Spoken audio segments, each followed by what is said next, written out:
안녕하세요. 한약박사 다한시 원장입니다. 지난 편에서는 접촉성 피부염에 대해서 여러분들에게 말씀을 드렸는데, 오늘은 접촉성 피부염이 아닌 많은 분들이 흔하게 겪고 있고 제가 한의원에서 임상을 할 때 쉽게 접하는 피부염에 대해서 알려드리겠습니다.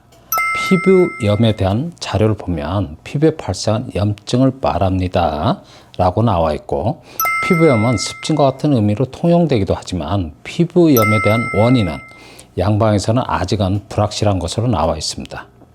피부염은 발생하는 증상의 형태는 매우 다양하게 나타나고 급성, 아급성, 만성으로 나누어지는데, 피부염은 붉은 발진과 가려운 증상이 주로 발생하는 증상입니다. 오늘은 전신에 여기저기 갑자기 발생하는 일반적인 피부염에 대해서 설명드리겠습니다. 피부염이 처음 발생할 때는 두드러기와 비슷한 형태로 나타나는 경우가 많아서 두드러기 증상과 혼동하기 쉬운데, 증상이 발생하여 한두 시간 내에, 예를 들어서 밤에 나타나는데 아침에 증상이 없어진 경우는 두드러기 증상이고, 피부염은 증상이 발생하여 없어지지 않고 며칠 동안, 일반적으로 3 내지 4일에서 5 내지 7일 동안 나타나고, 발생한 증상이 서서히 없어지면서 또 다른 부위에 또 비슷한 증상이 발생하는 경우가 많습니다.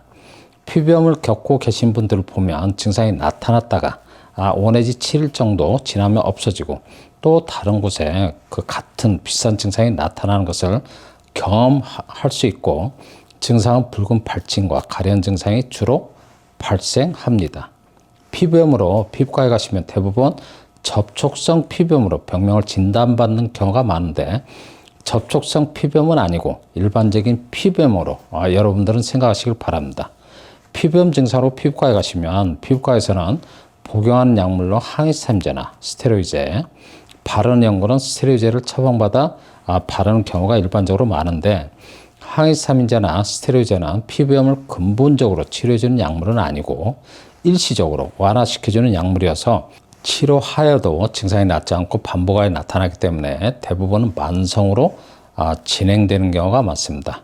저는 피부염에 대한 원인을 피부의 독립적인 작용 중에 체온 조절 작용이 떨어져서 발생한 증상으로 원인을 진단하고, 체온 조절 작용이 정상적으로 이루어지도록 치료해주는 방법으로 근본적인 원인 치료를 해드리고 있으며, 피부염은 임상에서 치료가 잘 되는 증상입니다. 피부의 독립적인 작용 중에 체온 조절 작용이 떨어지면 몸에서 자연스럽게 발생한 열이 땀구멍을 통하여 수분이나 기화열 형태로 정상적으로 배출이 안 되고 피부 내측에 머물게 되며, 피부 내측에 머물러 있는 열로 인하여 피부 표면에는 붉은 발진과 가려운 증상이 발생하고, 가려운 증상은 일반적으로 낮보다는 저녁에 심하게 나타나기 때문에 피부염 때문에, 가려운 증상 때문에 정상적인 수면을 할 수 없어서 아주 많은 스트레스를 받게 됩니다. 피부염의 원인으로 몸에 열이 많아서 또는 독소가 있고 혈액이 탁하여 오장육부에 이상이 있거나, 또는 장이 안 좋아서 장 독소가 있어서, 또는 면역력이 떨어져서라고 원인을 진단하신 분들이 많은데, 저는 위와 같은 원인으로 진단하지 않고 체온 조절 작용이 떨어져서 발생하는 것으로 원인을 진단하고 1:1 맞춤 한약을 처방하여 체온 조절 작용이 정상적으로 이루어지도록 치료하여 임상에서 만족스러운 치료 결과를 아주 많이 얻고 있습니다. 섭취하는 음식은 피부염의 원인이 아니기 때문에 어떤 음식이든지 가리지 않고 모든 음식을 섭취하면서 치료하셔도 피부염 치료에는 전혀 문제가 없습니다.